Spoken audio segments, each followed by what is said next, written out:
Welcome to the Create What You Speak podcast.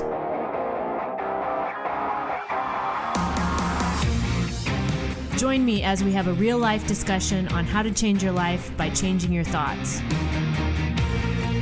Remember, question everything, trust yourself, and find your truth. Welcome to the Create What You Speak podcast. My name is Sloan Fremont, and I'm your host. This week, I'm welcoming back one of our regular guests and one of my favorite guests, Dr. Erhard Vogel, for another amazing conversation.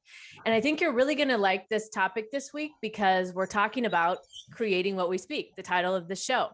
But before we get into that, I want to share just a little bit about Dr. Vogel. If you're new to him, if you haven't listened to any of our past conversations, Erhard is recognized as one of the foremost meditation and self-realization teachers in the world. He is the founder of the Nataraja Yoga Ashram in San Diego. Erhard's teachings are a unique combination of time-tested wisdom and pragmatic method. His fundamental, experiential, and systematic approach is based upon sound psychological, physiological, and spiritual principles that make meditation and self-realization practical and attainable.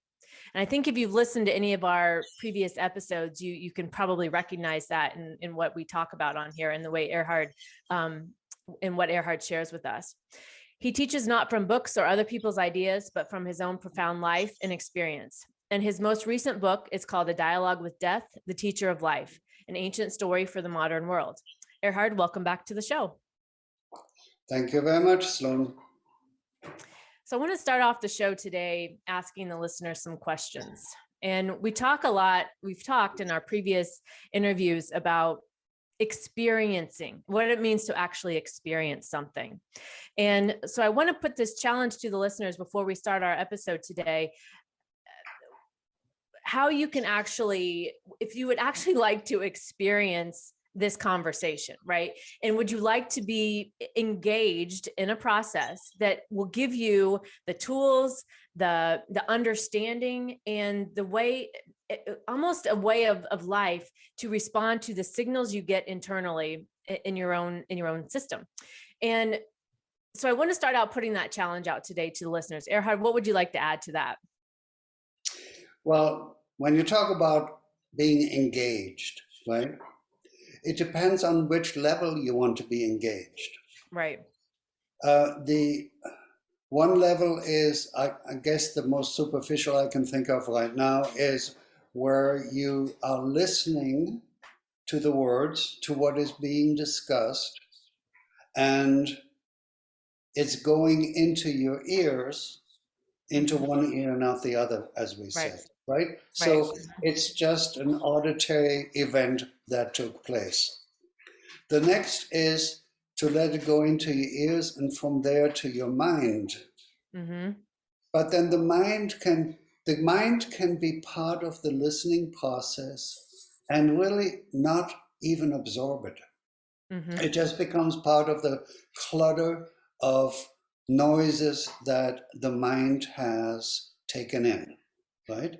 Right. So then the next step would be for the mind to register it. But that's still not enough. Next is to register it and bring it to you, the listener, who is present to her or himself. Right. Do you see what I mean by that? I do. So that way then, and then the next step is not just keep it in the mental level, but in your core, in your being, experience it. Yeah. So what we're talking about, you're not only getting the words or their meanings even, but experiencing what that is like. Right now you could experience what it is like to listen and hear and absorb and experience. Right. How do you do that? Well, you have to be focused with you in your center, with the idea of you, the conscious being the recipient. Yes. And I've often said during our conversations that when I am experiencing these conversations, I feel it internally. Sometimes I felt a release, like in my stomach area. Sometimes I felt like my shoulders relaxed. Sometimes I felt it in my head. Sometimes I've even felt it after our conversations. So Right. experiencing is so much more than listening mindlessly as you're doing something else. It's a completely different way of experiencing something. Or even listening mindfully. Mm-hmm. You see, Yeah. this is the thing is mindfulness is not enough yet. Yeah. You want to go have what the mind absorbs, then the mind needs to relate that to the being who owns the mind. Yes. Yes. And I remember when we had our first conversation and you talked about that's your, when you're teaching, that's what you tell your students. You don't want them to just take your word for it, right? You want them to experience it. And Right. over these conversations, my understanding of experiencing something has grown. It's changed. And I'm hoping the listeners are feeling the same thing with these conversations. And using the word mindful or mindfulness, right? That's a common term in the, let's say, like the yoga space or some of Well, the. that's become common in the last few years, Yes. and Yes. it's the name for methodology, but it's uh, it's usually considered mindful meditation, which is almost an oxymoron, because as long as the mind is full and doing the meditation, then it's not meditation yet. It's not the experience yet. It's a mental experience. Well, I guess you could say that's an experience, but it's just meant on the mental level. Yeah. Yes. And Whereas what we're talking about is the whole being level, the whole being, the substantive being, the real being that you are is it's absorbing it, taking it in, and knowing it, experiencing it. And once you're in touch with that real being that you are, you will be in touch with the inner knower, whom you can trust absolutely. Because once you know something with the inner knower, you know it to be so. right. It's not Yes. a guess, it's not a theory, it's not a belief. You know it is so. Yes. And what I was going to say about the using the word mindfulness and versus the word experience is experience to me is such a better word to describe what it is that is going on. Because that word mindful, and I think I've talked about this before, and you even said your mind is full. But to me, I've had this, it's always been in my head and never connected to my body. I think I even explained it one time where I felt like my head was kind of a balloon floating in space, disconnected from my body, right? Because I was so in my head, I wasn't having the experience within my body. But through our conversations and being able to understand this, grow in my understanding of it, I love the word experience because it fully captures what's going on in what we're talking about in these conversations. Yes, right. Yeah. So today I wanted to start out by talking about a comment we got from a listener on our last episode. If you haven't listened to our last episode, we were talking about resistances and how we create our own resistances. And that was an excellent conversation, as all of our conversation has been. But we got a comment from a listener, and I want to encourage everybody listening today. If you have comments, if you have questions about anything that we're talking about here, please let us know. I'll provide our email addresses in the show notes, but you're always free to comment on any of our videos on social media or any of our other social media posts, because we really want to hear from you and we really want to be able to answer your questions and help you grow on your journey. So the comment we got was, I noticed that when my pain level is high, I tend to disassociate with everything, including myself. It's truly an unempowering strategy, but it's survival sometimes. What are your thoughts on that? Oh my God. But we just laid the groundwork to the answer. Mm-hmm. The unempowered state, that's a good observation. It is the most unempowered state you can give yourself because you leave yourself out of the equation. Right. That's what the person is saying. That she goes, is it a she or he? I'm not sure which. Yeah, so the person goes uh, it's like deserting himself, herself, themselves, deserting themselves uh, when there is a challenge or a difficulty, right? Right. And that's when you always need to be empowered. You need to be in touch with the being that you are, not to desert the being that you are. Do you see? You need to be Right. in that experience. And when you're in that experience of the being that you are, no matter what comes to you, you are able to handle it with equanimity. That is Mm-hmm. balance. In that lies strength. In that lies security.